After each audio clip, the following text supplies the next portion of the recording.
चलो welcome back. आज हमारा लास्ट सेशन है ईडियम्स का, may be last, hope so last. आज का लास्ट सेशन रहेगा हमारा ईडियम्स का।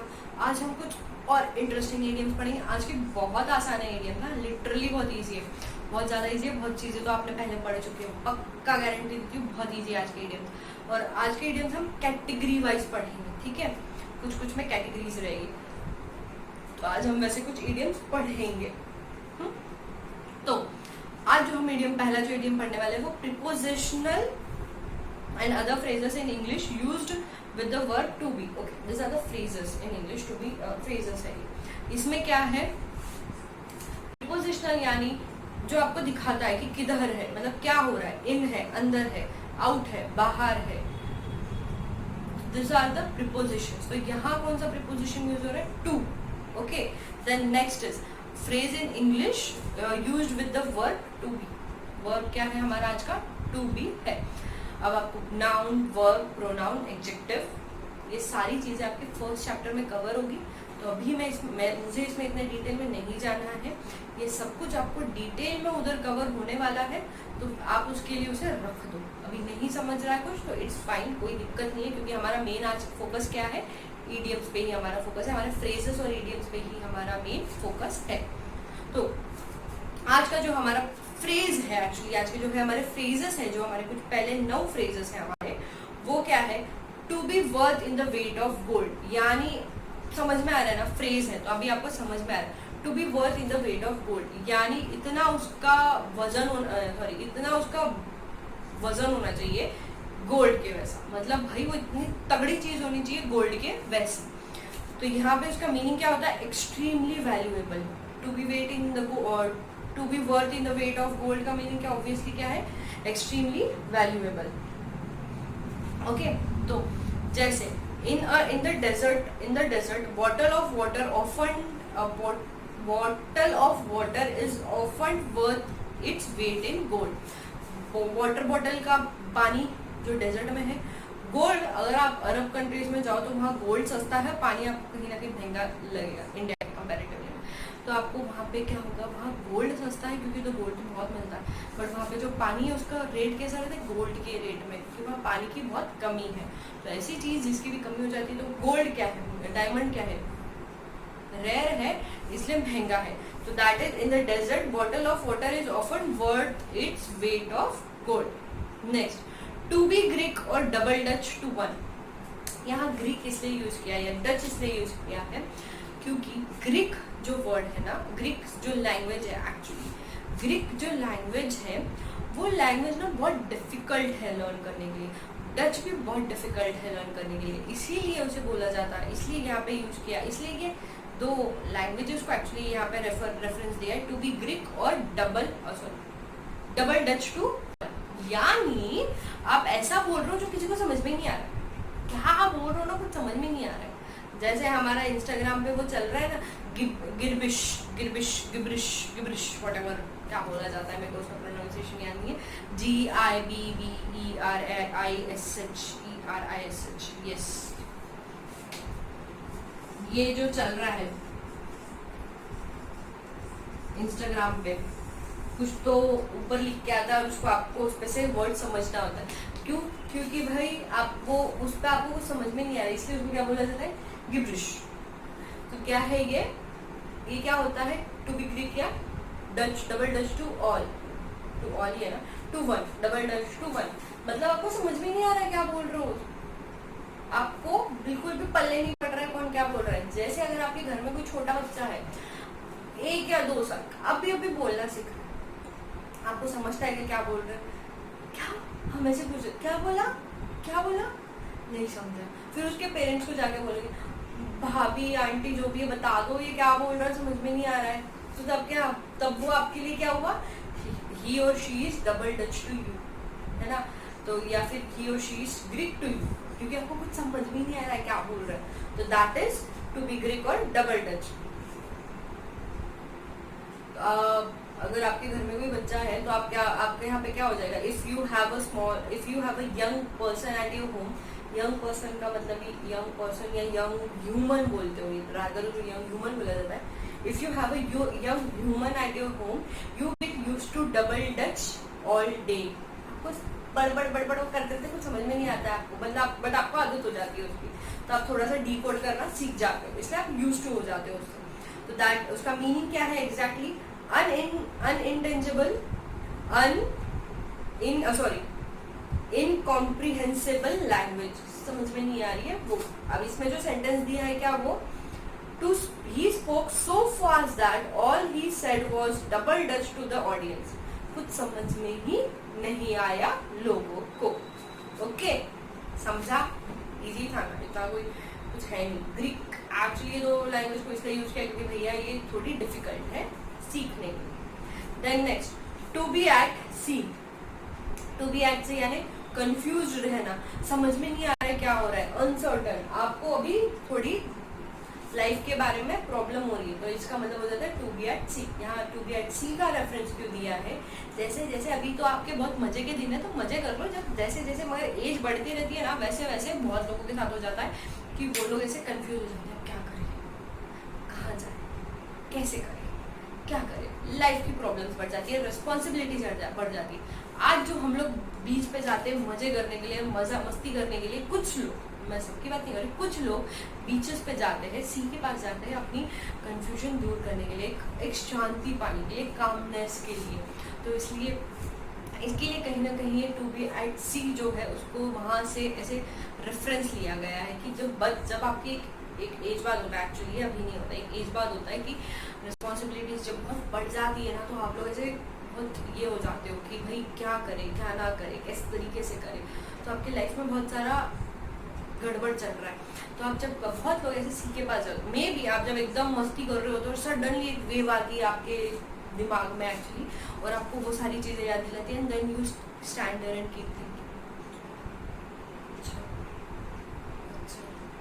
तो आप ऐसे करते हो, मतलब ये ऐसे करते हो, यानी सब कोई ऐसे नहीं करते, बट आपके लाइफ में ऐसा हो जाता है. और सी के पास आप इसलिए जाते हो, you keep on observing the sea and you enjoy it एक अलग ही तरीके से, not actual the way we used to enjoy, but एक अलग काम तरीके से सिर्फ सी को देखते हुए. तो that is why it is said as to be at sea, because you when you get confused you go at sea. Reference के लिए बोल रहा है, मतलब एक्चुअली ऐसा कुछ है नहीं, मतलब हर कोई के साथ एक्चुअली ऐसा नहीं होता है, बहुत कम लोगों के साथ होता है, या बहुत जब होता है और बहुत लोग इसको प्रेफर करते हैं. देन क्या है to be at sea? Confuse या अनसर्टन. क्या है sentence? I am quite at sea for the economic for as economics is concern. मतलब मैं इकोनॉमिक्स जो सब्जेक्ट समझ में नहीं आ रहा है, इसलिए मैं वहाँ पे थोड़ा सी में हूँ. देन यहाँ पे एक और ऐसे बोल सकते हो, there is a everyone goes through a phase in a life when they are at sea. मतलब आप हर कोई वो फेज, लाइफ के उस फेज से जाता है जब वो बहुत कंफ्यूज होता है. Next, to be at 6 and 7, ये भी सेम मीनिंग है, कंफ्यूज. लेकिन आप क्या कर रहे हो 6 and 7, मतलब आपका जो ग्रूम है समझो ठीक तरीके से नहीं है, आपको बहुत अच्छे से सब कुछ रखना था, बट नहीं हो रहा है, कंप्लीट नहीं हो रहा है आपका काम, जिस तरीके से होना चाहिए था उस तरीके का नहीं हो पाया. तो that is to be at 6 and 7 in a state of confusion और desiring. Then I haven't had time to arrange everything so it's all at 6 and 7. मतलब सब चीजें ठीक ठाक नहीं है, कुछ थोड़ा बहुत ऊपर नीचे सब कुछ है. To be at one's wit's end. To be at one's wit's end.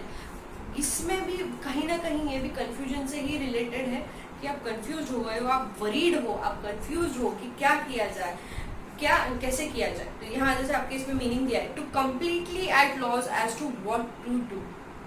To be completely at loss to what to do. आप इतने अनॉयड हो, आप इतने कंफ्यूज हो, आप इतने वरीड हो कि आपको पता ही नहीं है क्या करना है. तो that is to be at one's wits end. आपके पेरेंट्स बहुत बार हुए होंगे जब आप ना हमेशा से फास्ट फूड खाते रहते हो और घर का कुछ खाते नहीं हो, तो मॉम डैड का ऐसे होता है कि यार अभी माई सन और my daughter doesn't have any food except क्या पिज्जा बर्गर और whatever. I am at my wits end, I am at my wits end. वो आपके पेरेंट्स का भी ऐसे हो जाता है, वो इतने ये हो जाते हैं, त्रस्त हो जाते हैं ना आपसे, घर का खा ही नहीं रहे हो। अभी तो चलो आपके पास ऑप्शन नहीं है, तो अभी 3 महीने से मॉम डैड बड़े खुश होंगे कि बच्चा मेरा सिर्फ घर का खा रहा है, बाहर का नहीं खा रहा है। बट पहले तो ऐसे होता था ना, तो उसको क्या बोलते, तब वो कैसा उनका सिस्टम क्या करे कि उसे घर का खाना खिलाए। तो that is I am at my wits end. तो इसमें जो आपको सेंटेंस दिया है वो क्या है, with the master shouting from the bathroom and the mistress from the kitchen, the servants was at wits end as to what to attend first। उनको समझ में नहीं आता मास्टर के पास जाए या मिस्ट्रेस के पास जाए, मालक के पास जाए या मालकिन के पास जाए, किसके पास जाए, किसका सुने। तो सर्वेंट्स क्या हो गए, कंफ्यूज हो गए। बट ये अलग तरीके का कंफ्यूजन, तीनों अलग तरीके के कंफ्यूजन है, ठीक है। To be at sea, to be at 6 and 7 and to be at one's wits end, तीनों अलग तरीके के कंफ्यूजन, ठीक है। To be in one doldrums, to be in one doldrums मतलब फीलिंग डिप्रेस्ड या फिर इन लो स्पिरिट या डिप्रेशन ही बोलो। To be in the doldrum, हमने ये सब रिसेंटली देखा है, फेस किया है सुशांत सिंह राजपूत का। तो it is said that Sushant Singh Rajput was in doldrums ever since he has lost all his 6 movies। You can see it, just remember it। I'm not saying कि हम कुछ उसके लिए बोल रहे गलत नहीं, but just to remember it we can say it कि ऐसा हुआ था। it is said कि ना वो डिप्रेशन में था and all that। तो उसको डिप्रेशन वर्ड को हटा के क्या बोला जाएगा, in doldrums. It's a better word to use. So to be in doldrums, feeling depressed. He was being in a doldrum ever since his wife left। आपके इसमें जो सेंटेंस दिया वो कब से डिप्रेस था, जब से उसकी वाइफ चली गई तब से वो डोल्ड्रम्स में था। To be on the wane, to be on the wane यानी to become weak या फिर less vigorous। वीक हो जाना, उसका कुछ जो क्या बोलते हैं, उसकी जो पॉपुलैरिटी है वो कम हो जाना, that is weak. To be becoming weak, तो क्या है वो, to be on the wane, to be on the wane. जैसे हमारे यहाँ पे चाइनीज प्रोडक्ट्स जो है वो कैसे है अभी आउट करने पे, हम सब बॉयकॉट करने पे। तो the popularity of Chinese products in India, Chinese products in India are on the wane या इज ऑन द वेन, नहीं are on the wane, okay. तो क्या है ये, पॉपुलैरिटी उसकी कैसी है, कम हो रही है।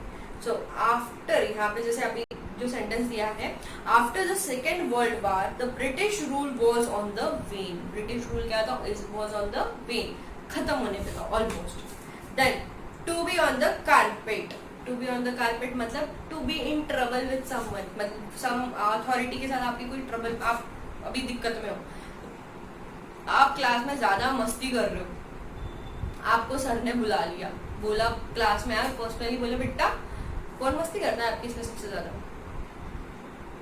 आई थिंक अर्पित करता होगा ना। तो अर्पित का नाम सर ने लिया, उसका बोले, सर ने बोला अर्पित को जल्द से जल्द क्लासरूम मेरे केबिन में भेजो, बात करनी है।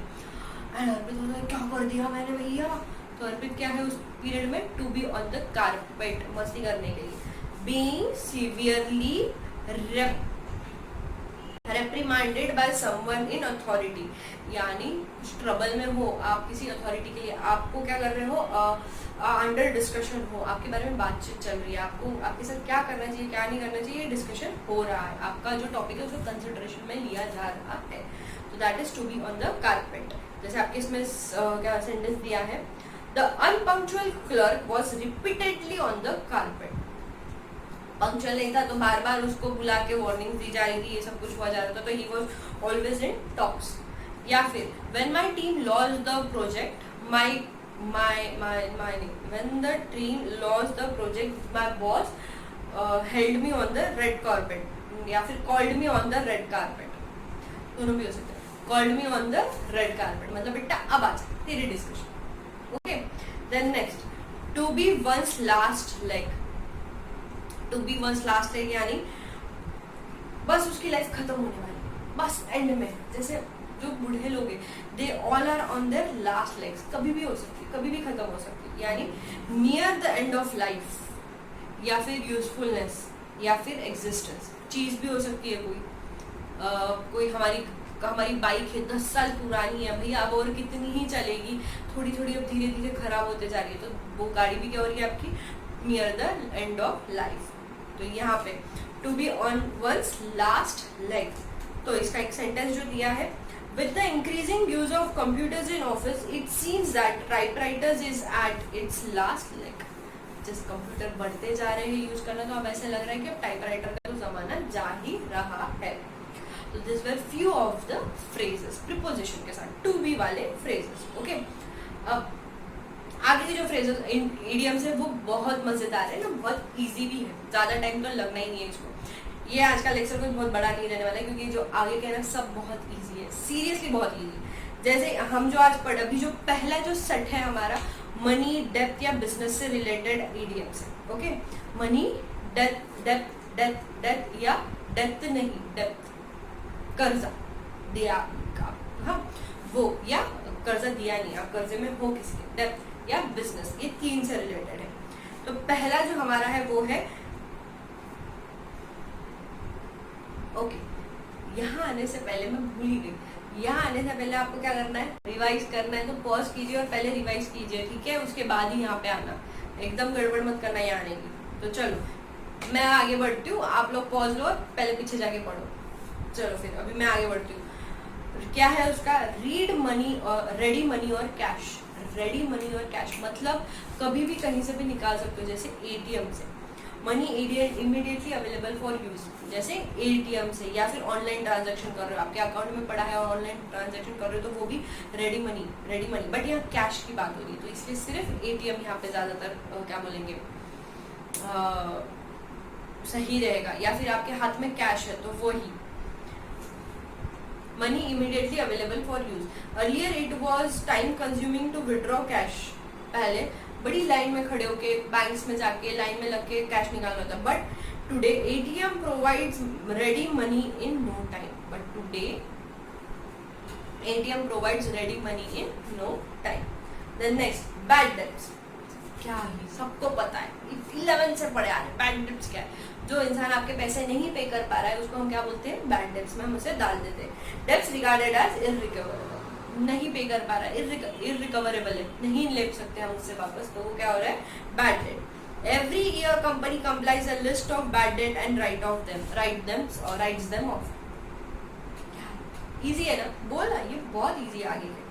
Then in short supply, in short supply आपको खुद को समझ रहा है, इन शॉर्ट सप्लाई मतलब अवेलेबल नहीं है, उसकी जो सप्लाई है वो कम है, इजीली वो चीज अवेलेबल नहीं है मार्केट में। जैसे कुछ टाइम पहले हमारे पास मास्क अवेलेबल नहीं थे ना, 1 महीना पहले तक मास्क इजीली अवेलेबल नहीं थे, तो mask were in short supply in the market. यहाँ जो दिया है, sugar is in short supply because of the strike in sugar mills. जैसे पहले जो था, एक 1.5 महीने पहले का जो हमारे यहाँ सीन था, उसमें क्या था, mask were in short supply in the market. Then next, to bring a thing under Harmer. To bring a thing under hammer, ये सही है। To bring a thing under Harmer. अब हार्मर मेरे को ड्रॉ करने नहीं आएगा, बट अभी कुछ अगर देखा जाए, to bring a thing under hammer, ये टैप, फिर ना ये सेकेंड टैप, ऐसे हम 3 टैप्स करते हैं ना, 1 tick tick 2 and then the last final 3। तो ये क्या है, thing in the thing under the hammer मतलब ऑक्शन। 1 2 3 क्या कर रहे हो, ऑक्शन कर रहे हो किसी चीज को। अगर आप ऑक्शन कर रहे हो किसी चीज को, आप बेच दे रहे हो, तो वो क्या हो जाएगा, thing in under the Harmer. किसी को आप बेच रहे हो, ऑक्शन करके बेच रहे हो, तो उसे बोलेंगे to bring a thing under the hammer. To sell something by auction, auction करके बेच रहे हो तो उसे क्या बोलोगे, to bring a thing under the hammer. If a person goes insolvent, his creditor bring everything that he owes under the harmer to recover his money. Okay. Now, next is to drive a hard bargain. To drive a hard bargain मतलब भाई अच्छी तरीके से negotiate करना। हमारी mummy लोग इसमें expert है, क्या बार्गेनिंग करती है मार्केट में जाके, परफेक्ट बार्गेनिंग करते, कम से कम रेट में चीजें लेके आती। तो मम्मा क्या है हमारी, she drives a hard bargain in the vegetable market. इसका मीनिंग क्या है आप देख लें, insist on the best possible price when negotiating with someone. कम से कम प्राइस को आप बताओ। सब्जी वाला बोलेगा मैम ये ना 30 रुपीज किलो है, मम्मी बोलेगी बोलो 15 रुपए किलो तो बहुत महंगा दे रहे हो। वो कहीं ना कहीं आके मम्मा उसको आराम से 20 रुपीज में ला ही लेती है और 20 रुपीज में लेके आती है, पूरे 10 रुपए कम करके। बहुत बड़ी चीज है। तो ये क्या है, to drive a hard bargain. ठीक है, देन नेक्स्ट ओके, इसका सेंटेंस पढ़ लेते हैं। The sheikh drove a hard bargain while selling oil in western countries. शेख ने अच्छे खासे पैसों में अपने ऑयल को बेचा है। हार्ड बार्गेन दोनों तरीके से हो सकता है, या तो रेट कम भी कर सकते हो या रेट बढ़ा के भी दे सकते हो। कहाँ अभी जैसे शेख का जहाँ यहाँ पे बात कर रहे हो, ये लोग खुद ऑयल प्रोड्यूसिंग सबसे बड़ी कंट्रीज है। यहाँ पे वो लोग जो आउट ऑफ इंडिया भेज, आउट ऑफ इंडिया बोल, उनके कंट्री पूरे वर्ल्ड में जब वो ऑयल सप्लाई करते हैं तो सबसे महंगे रेट में सप्लाई करने को देखते हैं। तो वो बार्गेनिंग उनके साइड से ये है कि रेट बढ़ा के, कोई अगर आप सेलर है तो बढ़ा के बेचना चाहेगा ज्यादा प्रॉफिट में, तो उसका वो बार्गेन होगा, और जो बायर है उसके लिए रेट कम करके लेना इज बार्गेन। ठीक है, next to pay one's way. To pay one's वे मतलब इतना तो हम पैसा कमा लो कि हम हमारे एक्सपेंसेस को कवर कर सकते हो। हम हमारा जो एक्सपेंस है उतना खुद का कवर कर सकते हो, उतना ही हमें कमाना है। तो क्या है वो, to pay one's way. Earn enough to recover one's expenses, यानी इतना ही कमा लो कि खुद के खर्चे खुद हैंडल कर सकते हो। While at college, he paid his way by working at a newspaper vendor. College में काम पढ़ते पढ़ते वो क्या ही कर रहा था, क्या कर रहा था, क्या ही नहीं भैया, वो क्या कर रहा था, अच्छा काम कर रहा था, वो काम कर रहा था, न्यूज़पेपर बेच के वो खुद का खर्चा निकाल रहा था, अपने पेरेंट्स को बर्डन नहीं बनना चाह रहा था। तो क्या है वो, to pay one's way. Earn money, earn enough to recover one's expenses, खुद के खर्चे को हैंडल करना। ओके ना, अब जो सेकेंड सेट है हमारा जो ईडीएम्स का, हमने अभी कौन सा सेट पढ़ा, मनी फाइनेंस से रिलेटेड, पैसों से रिलेटेड हमने सब पढ़ा। अब जो सेकेंड सेट हम जो पढ़ेंगे वो वारफेयर से रिलेटेड, वॉर से रिलेटेड, जो क्या बोलते हैं ईडीएम्स है, उस पीरियड में वॉर में जब ईडीएम्स कौन से यूज हो सकते हैं वो हम पढ़ेंगे। जैसे जो पहला जो हमारा है, दो ही दिए हैं, उसमें से जो एक है, take something by storm. Take something by storm यानी सडनली किसी को जाके कैप्चर कर देना, सडनली बिना भनक पड़े। टेक समथिंग बाय स्ट्रोम, जैसे स्ट्रोम सडनली आता है सब तबाह करके जाता है, वैसे ही हम सडनली किसी को जाके कैप्चर कर देना इस वॉरफेयर के इसमें उसका मीनिंग होता है to take something by storm. जी हाँ, इसका एक्सप्लेनेशन देखे, to capture a place by sudden and violent attack. Sudden and violent attack, जैसे अभी चाइना ने सडन अटैक किया, वॉयलेंट नहीं किया था उन्होंने, धीरे धीरे आ रहे थे, और सडन भी नहीं था, धीरे धीरे आ रहे थे। अब टेररिस्ट सडन अटैक करते हैं, सडनली आके अटैक करके जाते हैं, हमें पता भी नहीं चलता, और वॉयलेंट भी करते हैं। तो दे क्या, what they do, they take something by storm. जा इसका sentence, a man mounted at all, sorry, a man mounted and all out attack by from air and land, and soon the enemy country by storm, and soon took enemy country by storm। Kargil war में हुआ था, suddenly हमने बहुत अच्छा उधर पे enemy को conquer किया, तो that is to take something by storm. Okay, next, to strike one's flag और कलर्स और शो द वाइट, यानी टू स्ट्राइक वंस फ्लैग और कलर्स और शो द वाइट, यानी वाइट फ्लैग सबको पता, वाइट फ्लैग इज सरेंडर कर, ठीक है भैया सरेंडर कर रहे हो गया, आप नहीं, हम इससे आगे नहीं लड़ सकते, हमारे में अभी इतनी ताकत नहीं बची, तो उसको क्या बोलोगे आप, टू स्ट्राइक वंस फ्लैग और कलर्स और टू शो वाइट। फिर क्या है इसका, अब चलो सेंटेंस में देखते हैं। After the army surrounded their hiding places, after the army surrounded their hiding places, the terrorists showed the white and were thereafter captured। Terrorist बोला, अब भाई सारे आर्मी से घेर चुके थे, उनको पता था यहाँ से कहीं जा नहीं सकते, तो टेररिस्ट ने क्या किया, वाइट बता, मतलब भाई हाथ खड़े कर दिए, सरेंडर कर दिया। देन ये दो ही थे हमारे वारफेयर, पहला क्या था हमारा वारफेयर का, to take something by storm, और सेकेंड क्या था, टू स्ट्राइक वंस फ्लैग या फिर टू स्ट्राइक वंस कलर या फिर to strike to show the white, to show the white. ये हमारे काइंड ऑफ तीन पकड़ो। चलो टू स्ट्राइक वंस कलर, अगर इसको आप अलग अलग पकड़ रहे हो तो ठीक है, बट अगर देखा तो हमने सिर्फ दो ही इसके हमारे पास इडियम्स थे और हमने उसको कर लिया, ठीक है। अब जो नेक्स्ट सेट है वो है शिप या सी के लिए। सी और शिप से रिलेटेड जो हम इडियम यूज किए जाते हैं उन सी और शिप के लिए, तो वो हम पढ़ेंगे।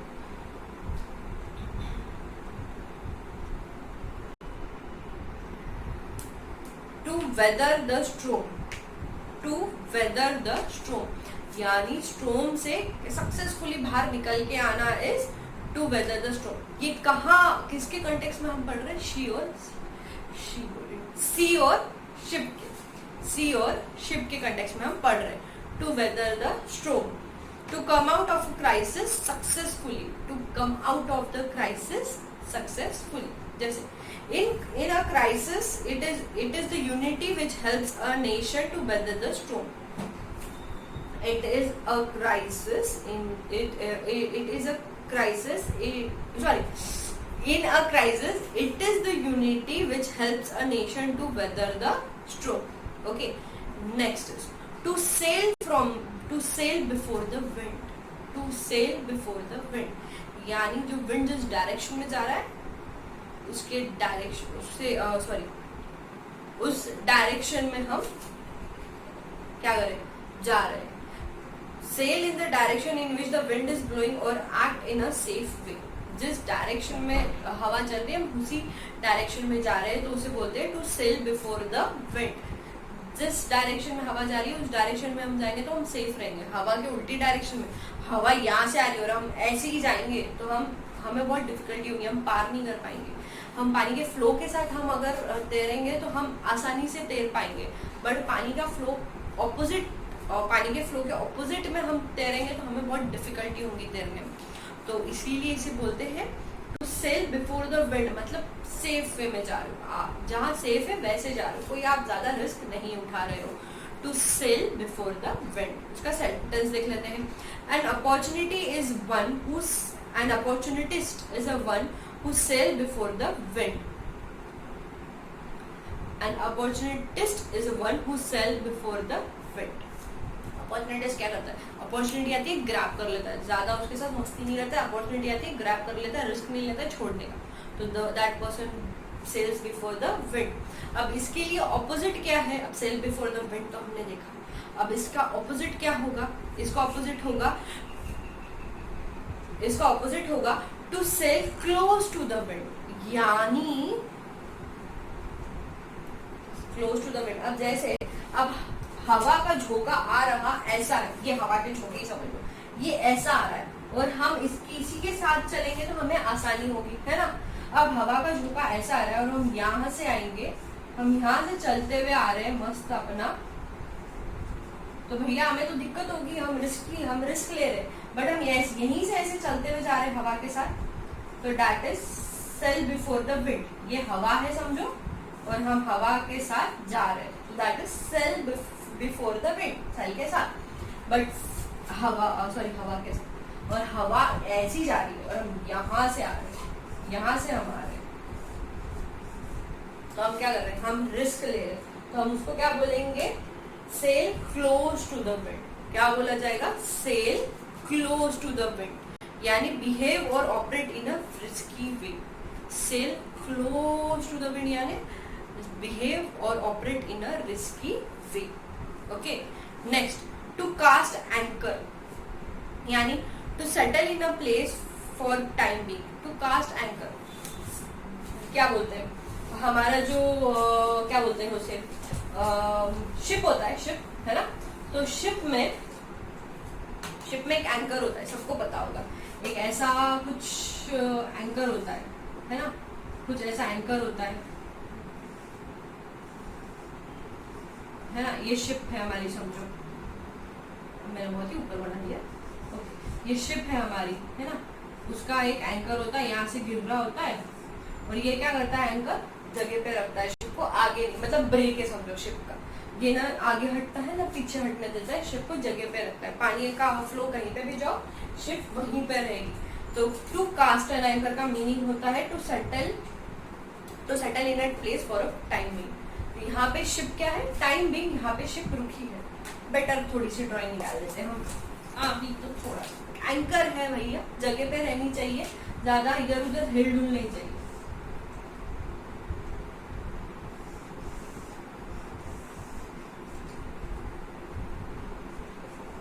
ये समझो हमारी शिप है, यहां से एक एंकर गिर रहा है, ये पानी है, यहां से एंकर गिर रहा है, ये वाला एंकर, और ये क्या कर रहा है, यहाँ पे शिप को रोक के रख रहा है। ये जो एंकर है ये शिप को यहाँ पे रोक के रख रहा है, मतलब टेम्पररीली शिप यहाँ से हिलेगी नहीं, पानी कितना भी आओ जाओ, भैया पानी ऊपर तक ऑब्वियसली, हाँ, तो ये कहीं पे भी आओ जाओ शिप यहाँ से हिलेगी नहीं। तो टाइम बिंग शिप यहाँ पे सेटल हो गई है ना, यहाँ पे सेटल हो गई है। तो टू कास्ट एन एंकर का मतलब ये जो एंकर है यहाँ पे, इसको जैसे ही शिप में से निकाल के हम पानी में छोड़ देते हैं, वो एक जगह जाके अटकता है, तब शिप वहां से हिलती नहीं है, वहीं पे होती है। तो that is to cast an anchor, to settle in a place for time being. After travelling, कैसे इसको पढ़ेंगे, after travelling around the world he finally cast an anchor in Paris because he like the city. जैसे अगर आपको Nas Daily पता है आप लोगों को, काफी अच्छा बंदा है, नहीं पता है तो जरूर उसके वीडियोस देखना, बहुत अच्छे अच्छे वीडियोस होते हैं उसके, इन्फॉर्मेटिव भी होते हैं। वो पूरा वर्ल्ड घूम चुका है, ऑलमोस्ट पूरा वर्ल्ड घूम चुका है, अपन ऐसी प्लेसेस सोचे भी नहीं है, वो वैसी प्लेसेस पे गया है। तो जो बंदा है नाज डेली, पता होगा आप लोगों को, नहीं पता है तो देखो थोड़ा, बंदा पूरी दुनिया ढूंढा और फाइनली उसको ऐसे था कि मैं कौन सी सिटी में सेटल हो जाऊँ, मैं घूम रहा हूँ, मुझे एक जगह सेटल होना है। उसने चूज किया सिंगापुर सेटल होने के लिए। तो भाई उसने क्या किया, after travelling the whole world he finally cast an anchor in Singapore because he like the city. यहाँ पेरिस दिया है, बट नाज डेली कहाँ सेटल हुआ है, सिंगापुर में सेटल हुआ है। तो where he casted his anchor in Singapore. Okay, to cast the anchor. Then next, to give a broadside. To give a broadside मतलब a naval phrase meaning to charge at once an enemy by arranging all the guns along one side of ship. अब इसका एक और देख लो meaning क्या हो जाता है, अटैक अपॉन सम अपोनेंट, ऐसा अटैक विग्रेसली, बिना मतलब बिल्कुल भी दया मया ना करके उस पर अटैक करना। अब broadside, to give a broadside, ship में मीनिंग क्या होता है ना, charge at once at an enemy by arranging all the gun along one side of the ship. आप वो सारी इतनी सारी मूवीज देखे हो, बड़ी बड़ी पायरेट्स ऑफ कैरिबियन, या फिर कोई कार्टून्स देखे हो तो, या गेम ऑफ थ्रोन्स अगर आप में से किसी ने देखा है तो वहाँ आप देखोगे कि एक शिप की एक साइड पे सब लोग रुक जाते हो, वहाँ से बोम्बार्डिंग गन शूटिंग वूटिंग या एरो जो भी है वो वहां से चलाते हैं वो लोग। तो वो क्या कर रहे हैं, वो to give a broadside, एक ही साइड पे से वो सब लोग एक साइड पे आ रहे हैं और बहुत बुरी तरीके से वो लोग क्या कर रहे हैं, अटैक कर रहे हैं। तो दैट इज मेटाफोरिकली अगर उसे यूज करते हैं तो क्या होता है, it means to give a vigorous attack upon a opponent को बहुत तगड़ा अटैक देना is to give a broadside. Okay, जैसे ये शिप है, अब इसके दो साइड है, तो सब लोग यही साइड पे आके गन से शूटिंग कर रहे हैं। ओके, एनीवेज मुझे गन बनानी आती नहीं है तो मैं वो करूंगी। तो सिर्फ यही साइड पे आके शूटिंग कर रहे हैं, जो अपोजिट साइड है उसको कोई देख ही नहीं रहा, वहां पे कोई भी नहीं, एक ही साइड पे हो रही है और फुल जोरों शोरों से वो अटैक कर रहे हैं। That is to give a broadside. Then उसके लिए सेंटेंस क्या है, the prime minister bore all the criticism with patience and then gave a broadside that silenced all the criticism. पहले तो सब सुन के ले लिया प्राइम मिनिस्टर ने और फिर ऐसा तगड़ा करारा जवाब दिया कि सब चुप बैठ गए। Then next, to be in the same boat, ये हम बहुत यूज करते हैं, बहुत बार सुना होगा आप लोगों ने, to be in the same boat, यानी तू जो डिफिकल्टी से जा रहा है मैं भी वो डिफिकल्टी से जा रहा हूँ, तेरे को जो प्रॉब्लम है वो प्रॉब्लम मुझे भी है, जो तेरा है वो मेरा है नहीं, बट तू जिस प्रॉब्लम से गुजर रहा है मैं भी उसी प्रॉब्लम से गुजर रहा हूँ। तो इसका मतलब होता है to be in the same boat. To be in the same, meaning इसमें पढ़ लेते, to be in the same difficult circumstances as the others. Same difficult दिक्कत जो तुझे हो रही है ना वो भी मुझे ही हो रही है। अब किसी का अगर ऑपरेशन हुआ है, दांतों का कोई ऑपरेशन हुआ है, टीथ का कुछ, किसी की अक्कल दाढ़ निकाल दी गई है ना, अक्कल दाढ़ होती है सबको, सब में आती है टाइम बाद, तब बोला जाता है कि इंसान में अक्कल आई है, यानी वो इंसान मैच्योर हो गया बोलने के लिए। ऐसा कुछ होता नहीं। जब अक्ल दाढ़ आती है तो बहुत लोगों की अक्ल दाढ़ निकालनी होती है, तो जिनकी नहीं निकालनी होती है उन्हें पता नहीं होती, बट जिनकी निकालनी है, अगर वैसे दो लोग मिल गए तो दोनों एक दूसरे का पेन समझ सकते हैं कि किस पेन से वो गुजर रहे हैं। तो दैट इज, इसलिए वो टाइम पे वो क्या बोलते हैं उन्हें, they both are in the same boat because they are facing the same problem. यानी दोनों की अभी अभी ऑपरेशन हुआ, दोनों का सेम तरीके का ऑपरेशन हुआ, तो उन्हें पता है कि वो किससे गुजर रहे हैं। तो be in a same difficult circumstances as others. मैं सेंटेंस पढ़ लेते हैं। In a nuclear war the rich and the poor nation will be in the same boat, none will be able to protect itself. Nuclear war के time पे कोई भी बड़ा छोटा नहीं होगा, सब एक जैसे ही होने हैं, क्योंकि न्यूक्लियर वॉर कोई नहीं, न्यूक्लियर वॉर ये नहीं देगा कि अच्छा ये कंट्री बड़ी है, ये गरीब है, मैं इसको ज्यादा दूँ, नहीं, वॉर है भैया, कैसी भी हो सबको दिक्कत होनी है। और जिसपे न्यूक्लियर वॉर है हमने देखा क्या क्या होता है उससे। देन शर्नोबिल, अगर आप लोगों ने देखा होगा तो उधर न्यूक्लियर का क्या इफेक्ट होता है वो बहुत अच्छे से बताया गया है। मतलब उधर हुआ है, एक्चुअली हुआ है, कितने साल बीत गए, आज भी उधर की एयर क्या बोलते हैं, ये है हार्मफुल है। शर्नोबिल हॉटस्टार पे अगर कोई को देखना है तो जरूर देखिए, बहुत अच्छे से डिस्क्राइब किया है कि क्या क्या लोगों ने उस पीरियड में फेस किया। तो nuclear is not a good thing. Anyways हम आगे बढ़ते हैं। 14th हमारा लास्ट जो है शिप और सी और शिप का जो हमारा लास्ट इडियम है वो ये है, to take the wind out of one's sail. To take the wind out of one's sail यानी टू अपसेट और डिस्टर्ब एन ओवर कॉन्फिडेंट और पॉम्पस पर्सन। जो ओवर कॉन्फिडेंट पर्सन है ना उसको डिस्टर्ब कर देना, या उसको मतलब कुछ बहुत ओवर कॉन्फिडेंट है कि मैं ऐसे कर लूंगा, मैं वैसे कर लूंगा, और उसको अपन ने पचका कर दिया, ऐसे उसको बराबर उसको उसका जो कॉन्फिडेंस है उसको कम कर देना, kind of. Before he goes any further confront him with the evidence of his wrongdoing and take the winds of his self. क्या कर रहे हो, मतलब आप उस बंदे को बोल रहे हो कि देख भाई तू ज्यादा ओवर कॉन्फिडेंट हो मत, तू जो ये कर रहा है सही नहीं है, तो उसका जो कॉन्फिडेंस है आप कम कर दो, यानी उसको रियलिटी चेक दे रहे हो। हाँ ये बेटर है, उसको रियलिटी चेक दे रहे हो, उसको बोल रहे हो देख तू जो ज्यादा ही कर रहा है, समझ ले, रियलिटी में आ जा, ये ऐसा वैसा नहीं होता, ये सब नहीं चलेगा। तो that is to take the wind out of one's sail, to take the wind out of one's cell.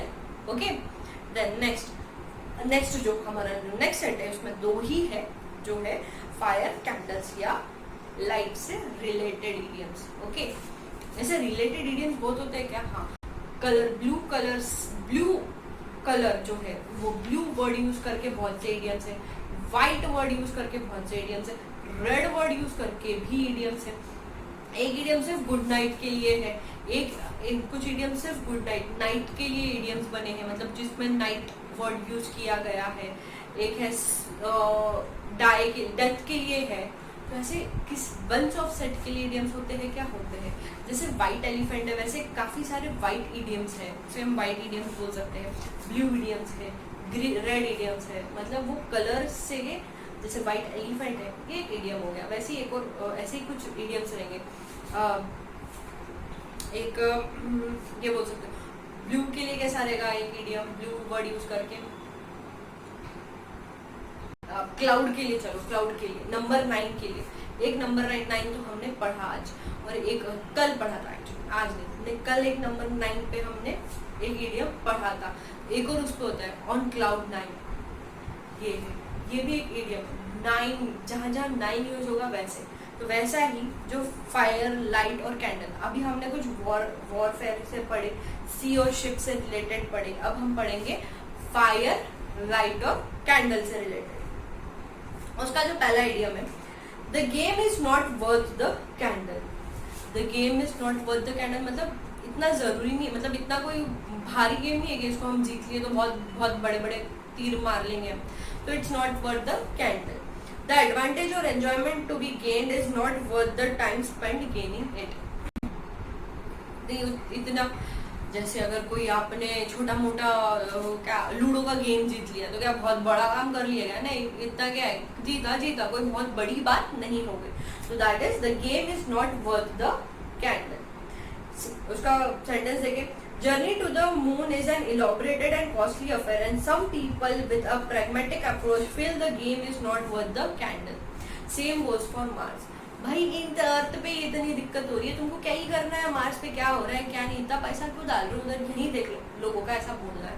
Moon के लिए भी ऐसी बोलना है। जो आउटर स्पेस हम एक्सप्लोर करते हैं, लोगों का बोला क्यों एक्सप्लोर करो, क्या मिलने वाला है, हमारी अर्थ की प्रॉब्लम सॉल्व नहीं हो रही, इसे कम कर लो, फिर हम बाहर की दुनिया देख लेंगे।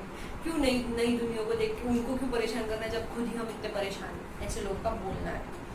आई am interested in going to moon या मार्स एंड जो भी, it will be better than earth anyways. Then next आगे हम पढ़ते हैं लास्ट जो है हमारा फायर लाइट और कैंडल के लिए, जो दो ही दिए वैसे तो एक और जो है, not hold a candle to something और someone. Not hold a candle to something और समवन मतलब inferior to someone. Not hold a candle to something और समवन मतलब inferior to someone.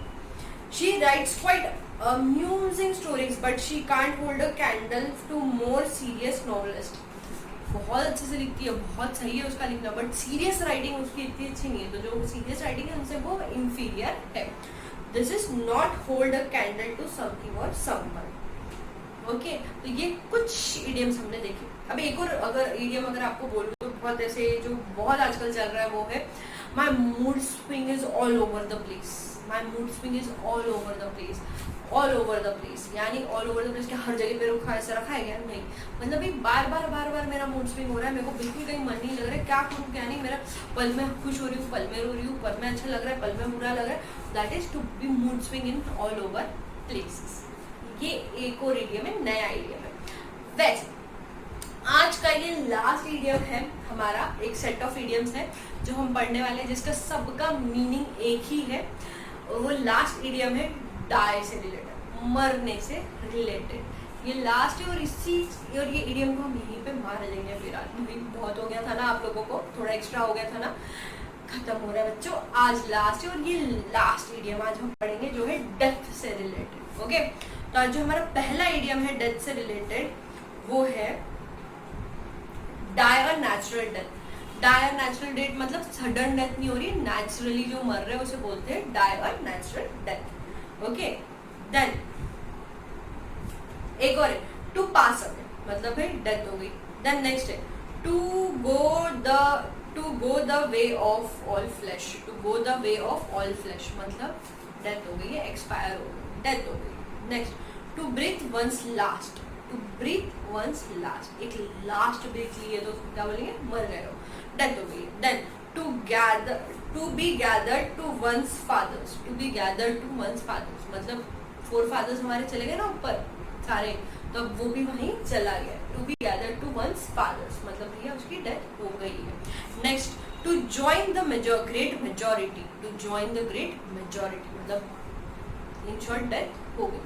Then to kick the bucket, इसका भी meaning यही है, death हो गई है। डेथ, ही इज डेथ और she is death.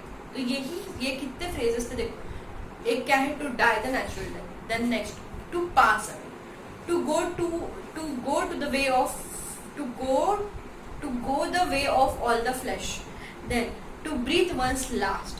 Then fifth to be gathered to one's fathers. Then to join the great majority या to kick the bucket. ऐसे 7 हमने डेथ के लिए यूफिमिज्म देखे। यूफिमिज्म मतलब क्या होता है, किसी चीज को बोलने के लिए अच्छा तरीका और इजी तरीका और अच्छा और प्लीजिंग और जिससे ज्यादा बुरा ना लगे, तो वो होता है यूफिमिज्म। तो ये जो हमारे जो इडियम्स है जो आज हमने देखे, ये 7 जो इडियम्स थे, to take one's last break, to kick the bucket, ये सब क्या है, एक यूफिमिज्म है किसके लिए, डेथ के लिए। डेथ के लिए। ठीक है, तो ये हमने आज पढ़े कुछ सेंटेंसेस, सेंटेंसेस नहीं, कुछ इडियम्स और कुछ फ्रेजेस पढ़े आज हमने। आज हमारा यहाँ पे खत्म होता है। नेक्स्ट लेक्चर में हम कुछ और इंटरेस्टिंग सा इसे पढ़ने वाले हैं, इसमें और कुछ इंटरेस्टिंग चीजें बाकी है, यस बाकी है भैया, और बहुत सारा चैप्टर बाकी है, तो ये हम नेक्स्ट इसमें कवर कर लेंगे। तब तक के लिए आपको क्या करना है, आपको फिर से पूरा रिवाइज करना है इडियम्स को, सारे इडियम्स को स्टार्टिंग से एंड तक रिवाइज करो मतलब करो, करना पड़ेगा, कंपलसरी है। वैसे ट्रेस तो नहीं रख सकती, बट फिर भी कर लो भाई, तुम्हारी अच्छाई के, तुम्हारे भले के लिए। तो आज मैं यहाँ पे खत्म करती हूँ, हम कल मिलेंगे, तब तक के लिए बाय बाय।